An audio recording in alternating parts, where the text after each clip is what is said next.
In the mid-19th century, China was in turmoil. The mighty Qing dynasty, which had ruled the empire for centuries, faced widespread discontent, rebellion, and internal strife. At the heart of this upheaval was a man who claimed divine lineage, Hong Xiuquan.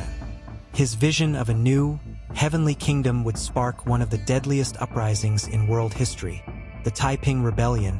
Between 1850 and 1864, the Taiping Rebellion would not only challenge the Qing dynasty's grip on China, but would also change the course of Chinese history forever.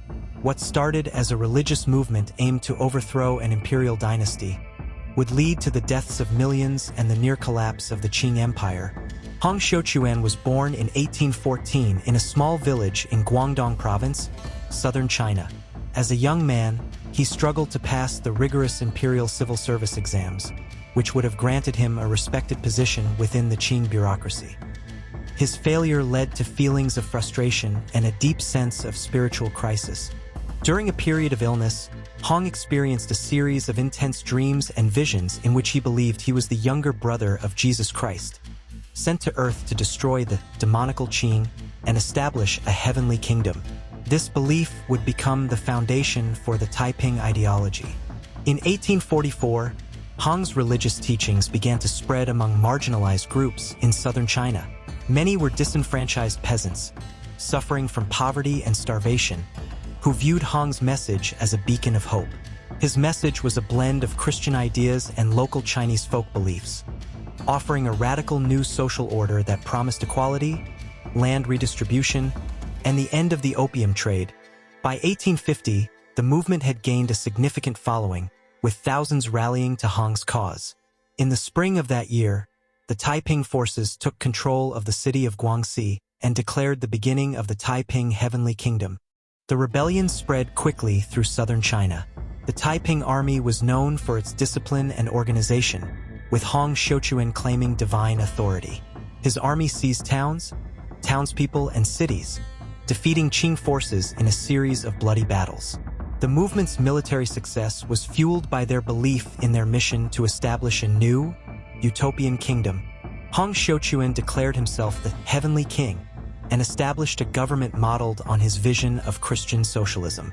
He instituted radical reforms, including communal land ownership, the abolition of foot binding and opium use, and the promotion of gender equality.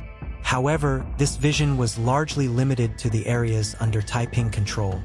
The Taiping forces continued to make remarkable advances, with their largest army at one point numbering over 1 million men.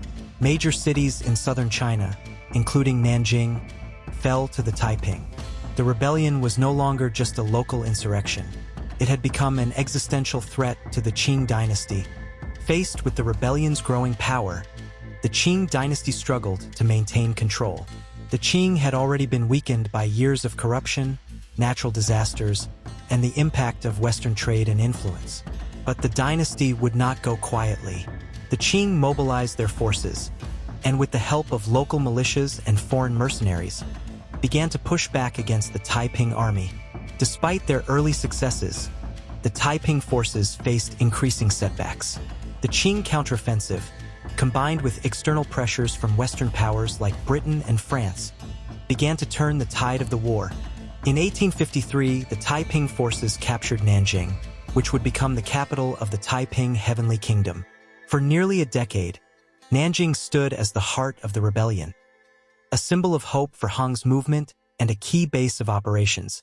However, over time, internal divisions began to weaken the Taiping forces. Hong Xiuquan, now isolated and growing increasingly paranoid, withdrew from the public eye, leaving his generals to lead the army. This created chaos within the ranks, as military leaders disagreed over strategy. While morale plummeted, the Qing forces, with help from Western powers, including British and French troops, launched a final siege of Nanjing in 1864.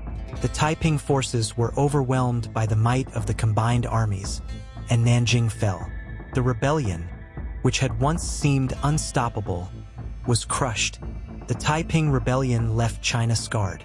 Between 20 and 30 million people, men, women, and children, lost their lives during the conflict, making it one of the deadliest uprisings in history. The destruction was immense, and the rebellion drastically weakened the Qing dynasty, which would struggle to maintain control over China in the following decades. Hong Xiuquan, the man who had claimed to be the younger brother of Jesus, died in 1864, just before the fall of Nanjing.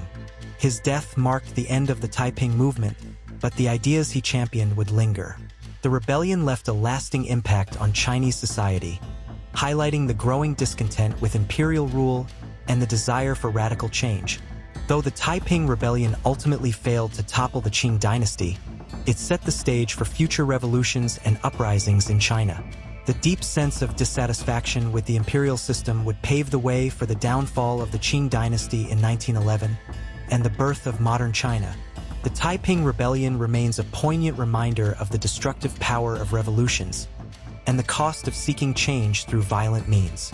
But it also serves as a testament to the human desire for justice and equality, even in the face of overwhelming odds. Like, subscribe and share for more historical journeys.